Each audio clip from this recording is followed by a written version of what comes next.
ఏంటి ఫ్రెండ్స్ ఎన్ని దారుణాలు చూడాలో నాకు అర్థం కావట్లేదు. సినిమాలు చూసి మారిపోతారు అనుకున్నా. సినిమాలు చూసి రియాలిటీగా చేస్తున్నారు. ఏంటి ఆ రియాలిటీ ఏందమ్మా? దాంట్లో దండం పెడతా.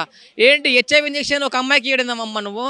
ఓ అమ్మాయి ఇదేంటి ఫ్రెండ్స్, మీకు తెలుసో లేదో తెలియదు కానీ ఒక అమ్మాయి సొంత లవర్ని ఒక అమ్మాయి పెళ్లి చేసుకున్నందుకు ఆ అమ్మాయికి పగతోటి ఈమె ఒక యాక్సిడెంట్ క్రియేట్ చేసి ఆమె ఒక ఇంజక్షన్ ఇచ్చిందంట. ఆ ఇంజక్షనే హెచ్ఐవి ఇంజక్షన్ ఇచ్చిందంట. ఓ అమ్మ, ఈ సినిమాలు చూసి మొత్తం మారిపోతున్నారు. రాజు వెడ్స్ రాంబాయ్ సినిమా చూసినావా? ఎన్నిసార్లు చూసిన సినిమా. ఆ సినిమాలో ఏం కాదు, సినిమా మా రియాలిటీ కాదు, రియల్గా వేయలేదు. నువ్వు రియల్గా అంత పగబట్టి ఆమెకు ఎందుకు ఇంజక్షన్ ఇచ్చినావు? దానివల్ల అమ్మాయి జీవితం ఆగం చేసినావు. ఆ డాక్టర్ అంట, ఆ డాక్టర్ ఎంత కష్టపడి ఆ పొజిషన్కి వచ్చింది తెలుసా? నీ లవర్ అని తెలుసా? ఆమెకు చేసుకున్నందుకు ఆమె యాక్సిడెంట్ క్రియేట్ చేసి ఆమె యాక్సిడెంట్ అయిన తర్వాత ఒక ఇంజక్షన్ ఇస్తే ఆమె వాళ్ళ భర్తకు ఫోన్ చేసిందంట, నా మీద ఏదో విషవాయువు ఇచ్చిరు, నాకు ఏదో ఇచ్చిరు అంటే భయపడితే అది టెస్ట్ చేస్తే అది హెచ్ఐవి ఇంజక్షన్ అంట. హెచ్ఐవి ఇంజక్షన్ ఇస్తానికి ఏం పాపమ్మా? ఎందుకమ్మా అలా చేయాలి? ఎందుకు? లోకం మొత్తం మారిపోతుంది. లోకాలు ఏమవుతుంది? దండం పెడుతుంది, మీకు దండాలు పెడుతుంది తల్లి. దీన్ని బట్టి మీకు ఏమర్థమైంది? లేడీస్ తప్పు చేస్తే పట్టించుకోరా? జెంట్స్ తప్పు చేస్తే మాత్రం పోక్సో కేసు లాగాలని చెప్తారు. దీనికి పట్టించుకోరు మీరు. ఆ అమ్మాయిని ఆ విధంగా ఏ విధంగా ఇచ్చింది, ఆ వైరస్ ఎక్కడ వచ్చింది, హెచ్ఐవి ఇంజక్షన్ ఎక్కడ తీసుకుంది, అవన్నీ ఎంక్వైరీ చేసి ఆ అమ్మాయిని నాన్ బెయిల్ పోలీస్ స్టేషన్ వేసేయాలి. ఇలాంటి వాళ్ళని కఠినంగా శిక్షిస్తేనే నెక్స్ట్ టైం ఇలాంటి చేయడానికి భయపడతారు. ప్రతి ఒక్కరికి చెప్తున్నారు, ప్లీజ్ దండం పెడతా అండి, మీరు జాగ్రత్తగా ఉండండి. ఈ రోజులలో ఏ విధంగా అటెంప్ట్ చేయాలో అర్థం కావట్లేదు. ఈ మధ్య ఏంటంటే ఒకరికి హెచ్ఐవి వచ్చిందనుకో, వాళ్ళు ఏం చేస్తారంటే వాళ్ళు దస్తా దావని అనుకోవట్లేదు.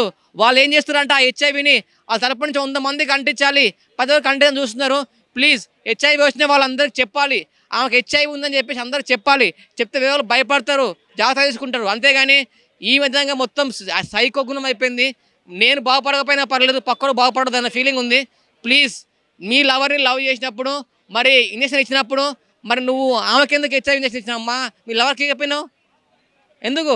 అవసరమా? హెచ్ఐవి నీకుందా, మరి మీ లవర్కి ఉందా? షీ, ఈ జీవితం ఏమైపోతుందిరా నాయన. నాకే భయం.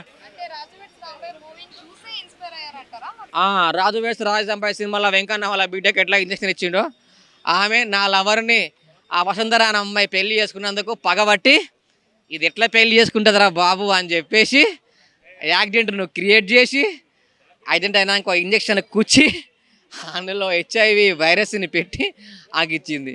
ఆమె అనుకుంది ఏదో నన్ను చంపడానికి ప్లాన్ చేస్తున్నారు అనుకుంటే, చంపడానికే కాదు, నీకు ఒక వ్యాధి, ఒక ఎయిడ్స్ అనే ఒక వ్యాధిని, హెచ్ఐవి అనే ఒక వ్యాధిని అంటించింది. ఇలా ఇంకెన్ని జరుగుతున్నాయో, ఆమె ఇంకెంత మందికి అంటించిందో, మరి ఏమవుతుంది లోకం, ఏమవుతుందో అర్థం కావట్లేదు. మారండి ప్లీజ్. గవర్నమెంట్ పట్టించుకోవట్లేదు, పట్టించుకోవాలి. అలాంటి వాళ్ళని ఉరితీయాలి. అమ్మాయిలు దారుణంగా తయారవుతారండి. మొన్నటిదాకా భర్తలను చంపారు, ఇప్పుడు లవర్లను కూడా వదిలిపెడతలేరు, లవర్ వాళ్ళ భార్యలను కూడా వదిలిపెడతలేరు. ఎందుకు?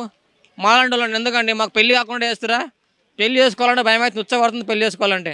ఆయన అమ్మాయిలు కూడా నన్నే అంటారులే, ఎవరు పట్టించుకోరు కానీ లైట్ తీసుకుంటారు.